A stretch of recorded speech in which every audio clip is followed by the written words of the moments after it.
آقا کریم علیہ الصلوۃ والسلام صحابہ کے درمیان موجود تھے۔ المعجم الکبیر کے اندر یہ حدیث بات موجود ہے، حدیث نمبر 12560 ہے المعجم الکبیر کے اندر۔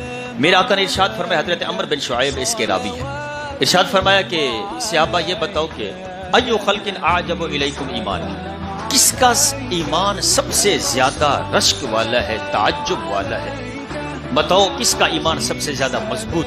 صحابہ نے عرض کی کہ یا رسول اللہ صلی اللہ علیہ وسلم الملائکہ، ضرور ملائکہ کا ایمان، وہ ہر وقت رب کے جلووں میں رہتے ہیں، ایمان ان کا زیادہ مضبوط ہے۔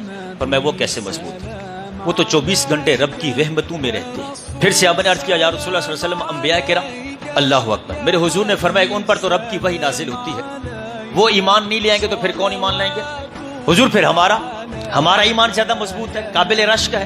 اللہ اکبر۔ جب صحابہ نے اپنی طرف اشارہ کیا، میرے آقا کریم علیہ الصلوۃ والسلام نے ارشاد فرمایا تم تو ہر وقت میرے سامنے رہتے، تم میری بارگاہ میں رہتے، تم نے دیکھا ہے کہ میں نے انگلی کے اشارے سے چاند کو 2 ٹکڑے کر دیے، تم نے دیکھا ہے کہ ڈوبا ہوا سورج پھر عصر کے وقت پہ آیا ہے، تم نے دیکھا ہے کہ جناب ابو جہل کی مٹھی میں کنکریاں بھی تھی، قبضہ بے شک ابو جہل کا تھا، کنٹرول ابو جہل کا تھا، تسلط ابو جہل کا تھا، لیکن انہوں نے ابو جہل کی حکمرانی میں، تسلط میں، اس کے قبضے میں بھی رہ کر میری عزت پر پہرا دیا۔ انہوں نے کلمہ جو پڑھا، تم نے ابو جہل کی مٹھی میں کنکریوں کو کلمہ پڑھتے ہوئے بھی اپنی نظروں سے دیکھا ہے۔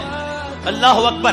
تم نے یہ بھی دیکھا کہ جانور آ کے سجدہ کرتے ہیں، تم نے دیکھا کہ درخت آ کر کے میری بارگاہ میں سلام پیش کرتے ہیں۔ اگر تم بھی ایمان نہ لاتے پھر کون لے آتا؟ حضور پھر کس کا ایمان زیادہ قابل رشک ہے؟ میرے آقا نے ارشاد فرمایا وہ جو بعد میں آئیں گے، مجھے دیکھا نہیں ہوگا، مجھے دیکھا نہیں ہوگا، مجھ پر ایمان لیں گے بن دیکھے، ان کا ایمان سب سے زیادہ مضبوط ہے۔